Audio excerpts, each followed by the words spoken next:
Okay, so we have the quarterback, Kirk Cousins, on the line right now. I don't think he's, judging by his activity on Twitter, I don't think he shoveled his driveway this morning, Kirk. I think you're somewhere where there is no snow. That's my guess. That's correct. We're down in Grand Cayman. We like to come here whenever we can, get some time off, recharge the batteries. So we're having a great week down here. But always good to touch base with you guys and catch up. Yeah, well, it is good to touch base with you and catch up, and we're very appreciative that you've done it. You're in Grand Cayman. It's amazing that your cell phone works, and and that you've done this for us. We really appreciate it here during the off season. So thank you, and apologize to your wife and whoever is with you for us, because I know what it's like. I mean, they want time with you, and you're giving us a little bit of time, so we appreciate it. Oh, no problem at all. We're just sitting on the beach. It's no big deal. Good. What is the Whole30? And tell us what it was like. Well, it was a diet plan of sorts. It's really just a healthy way of eating, and you try to cut out grains and dairy and gluten, and really just focus on eating meats, fish, vegetables, fruit, and potatoes. Mm-hmm. And it's a way of helping to see what your body responds well to, which foods may be giving you health issues, and which foods are really good for you. And so it took a lot of discipline over those 30 days, and the body needs those 30 days to reset. So we went through those 30 days. It wasn't easy.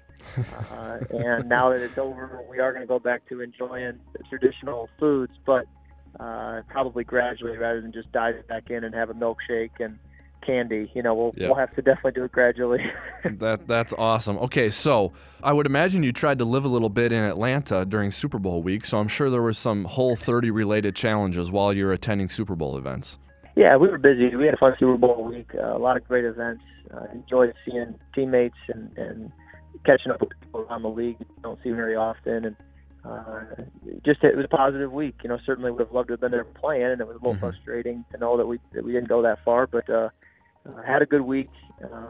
And yeah, it was a little different because I was eating very disciplined, and if anything, I guess it helped me each morning getting up feeling a little better than if I had, gorged myself with pizza and burgers the night before. I have a great appreciation and respect for Fran Tarkenton, and I do believe you were able to spend some time with him while you were down there. What did you think of Scramblin' Fran? Yeah, when I first met Fran over the phone last spring, was when I first came to Minnesota. I learned that he lives in Atlanta during most of the year, and I obviously spent a lot of time in Atlanta in the off-season because my wife is from there, and so I knew that when the season ended, I would want to get down there and connect with him. And so a couple weeks after the season ended, I just reached out, and he responded right back and said, come on by my office. And so we spent an afternoon together, just chatted about literally everything: family, kids, football, the Vikings, life in Minnesota, life in Atlanta, business, investments, travel. It was just hard to think of a better guy to pick the brain of than someone with Fran's experience, his success in many disciplines, his intelligence, his personality. He's a lot of fun. And I hope that there's, plenty more where that came from in terms of spending time with him, because he's quite a guy. Yeah, he is. You always laugh and you always learn something when you spend time with Fran. So I'm sure that was a lot of fun for you. Hey, while you've been gone, Kirk, there's been some changes to our coaching staff here on offense, and I know that you have some background and some thoughts on it. So I want to open it up to you and let us know what you think about some of the coaching changes that we've made here, especially on offense. Well, with the coordinator change that happened in mid-December, I think it was a natural fit and a good decision to continue with Kevin Stefanski in the role of offensive coordinator. I think from the standpoint that he handled the job well the last 3 weeks of the season, the fact that he has been here for so many years and he knows what Coach Zimmer wants, he knows the players well, knows how things have been done here, and vice versa. We as players and the rest of the staff knows him well. I think that was the natural fit, the natural hire, and made sense. And then, I think there was just a lot of value in bringing in Coach Kubiak. He's so well respected around the league everywhere he's been. And I think Coach Stefanski, being in essentially his first year as a coordinator, he was very open to bringing Coach Kubiak in and allowing another voice to be able to help shape the direction of the offense or how we set it up. And if anything, I think it will help Kevin in the long run to be an even better coach and more prepared for all the great things that are going to be coming his way too, because he is very talented. So I think it's a good partnership. They'll work well together. Clint Kubiak, Barry's son, will be the quarterback coach, which I'm looking forward to getting that relationship going. And then Drew Petzing, who's been a very, very capable coach the last few years here in Minnesota, will transition to be the wide receivers coach. I think that'll be a great fit for our receivers and for our entire offense as well. So I think it's a move in the right direction. I'm excited about it. And as a result, really can't wait to get started in April and get these things going. Yeah.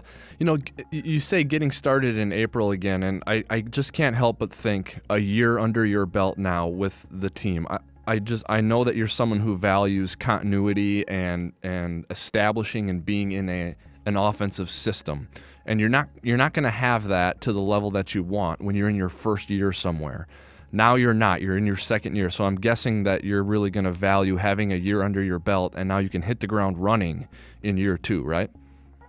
Yeah, I would agree with everything you just said, and not to be repetitive, but you're absolutely right. Continuity is important in football, really in anything.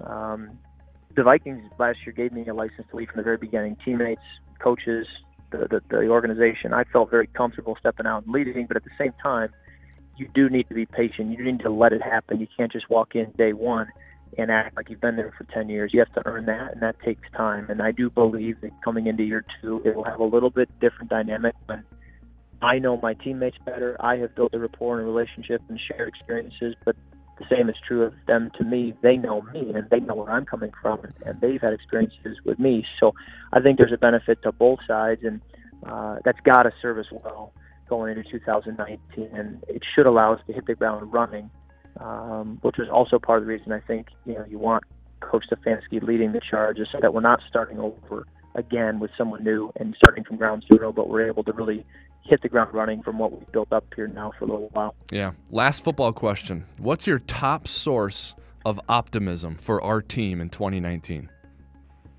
Well, I think we just talked about it, the continuity, the fact that this isn't going to be starting from the very beginning, and instead it's being able to talk to our great players about, hey, remember this play last year in week 7, we can build on that, and we can now do this differently, and we can add this wrinkle, and I didn't like what this that happened against the Packers, so why don't we switch it around and have a different person in this role? And having those experiences through 2018, I think, gives us all an ability to communicate, be on the same page, and make needed improvements in a way that when you're there for the first time, that can't get done. So that certainly is something I'm excited about. And then just the amount of continuity from a roster that's returning. Many times you can have a lot of attrition, and while you had a good roster in 18, you may be starting all over in 19. I do feel that many of our core players can and should be back, and that gives me a lot of optimism because we do have good core talent, and many of the players that we've drafted and brought in and developed have turned into be star players in this league that can certainly be a part of a team that's worthy of a world championship. Yeah, you mentioned star players in the league. How about some future star players in the league at your football camp? When and where is your football camp this offseason? Well, we've always held a football camp since I came into the NFL in my hometown in late June, and this year we decided to hold it in Minnesota as well. So we're going to do both locations. My hometown will still be late June, but last year we had several kids from Minnesota come all the way to Holland in Michigan, and they had asked if we'd ever do one in Minnesota, and so we thought, why not? Let's bring it to them, and we'll see what kind of interest there is. I think it'd be a lot of fun. So June 14 and 15, that Friday and Saturday, when we finish up mini camp, we'll then transition into my football camp at St. Thomas near St. Paul, and it should be a lot of fun. It's a 2-day camp. It's just as much fun as it is football. We do everything from dodgeball to a relay race, but then we also play a lot of games and compete and teach the kids the fundamentals of the game. But it's for middle school boys going into 6th, 7th, and 8th grade.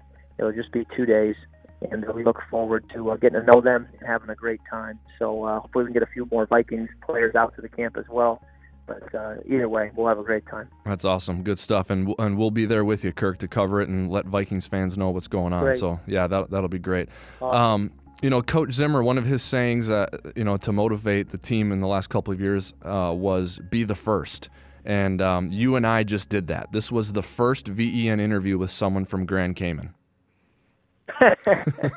Well, let's keep winning, and hopefully this time next year we're doing the same interview at the same time, but we're both coming off of the Super Bowl championship. I think that's the goal for both of us, and we're not going to stop until we get it. That's right. We'll be on the top of a parade float on Nicollet Mall wearing parkas and hats, trying to stay warm. How about that? I love it. Awesome. All right, man. Go back and work on your tan. Okay. Thanks so much. Thank you, Kirk. See you, man.